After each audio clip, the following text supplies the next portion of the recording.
I have always been a firm believer that the universe is just too big to not have at least someone else in it other than ourselves.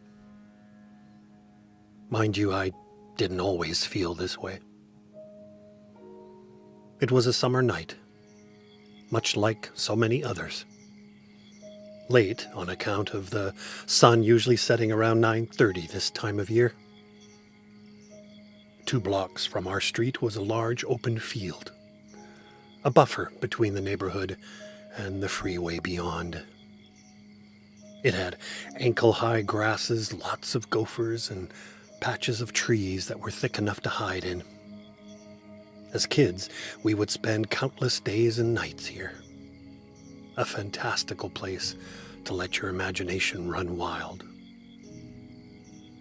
Now I can't remember why my friend Gerald and I were standing in this field so late at night.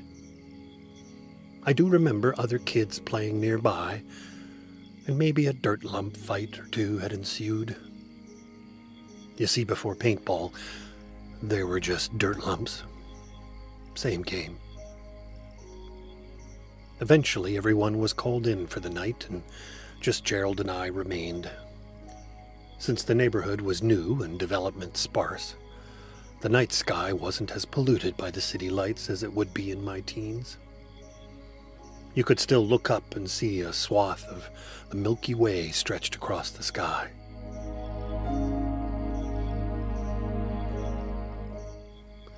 I looked up at the stars a lot more as a kid than I do now. As we stood there, something caught both our eyes. A strange, blinking set of 3 lights. Above the horizon, but not all the way into the sky. They just floated there. The lights didn't flash like an airplane. They may have pulsed slightly. But for this first sighting, we didn't jump to any conclusions. They stayed in place for maybe a minute or so and then shot straight up, stopped, and then shot to the left and out of sight. Both our mouths were open. We stood there for another 30 minutes making conclusions on what we had seen, but never took our eyes off the heavens. We decided to return to the same spot the next night to see if the lights came back. Of course, since we were on a mission, we brought provisions and supplies. Folded lawn chairs, blankets, binoculars, flashlights, pop and potato chips. We were ready for a show. Now, the same time on the clock came and went the next night. Nothing. We talked a lot about the stars and what might live amongst them. We scared ourselves a little and were thankful for the flashlights.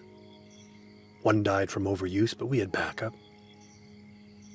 As we were contemplating packing up and calling it a night, Gerald saw it first. High in the black, where the city light fades. One large ball of light. Not a planet or a star.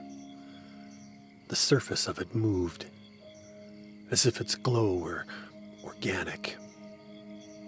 After 30 seconds, or maybe even a minute, we both noticed it was getting bigger.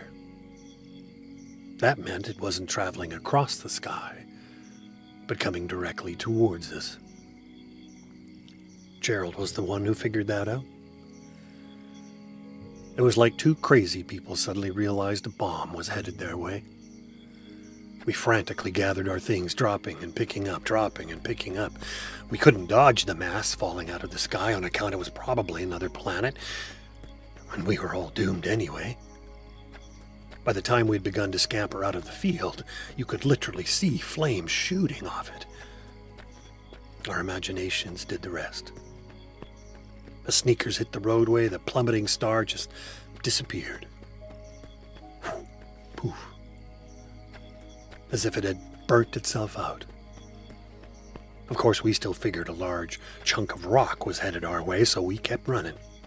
We made it back to our respected homes and cowered under blankets, waiting for the end that never came. The evening news the next day led with the story of a mysterious object in the night sky. Turns out it was a meteor, and a pretty good one at that. The three lights never returned to the sky above our field, though we spent many a night looking for them.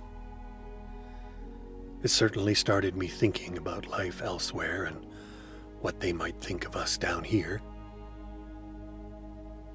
Maybe the meteor was just a dirt lump, thrown as planets played childish games. Who's to say?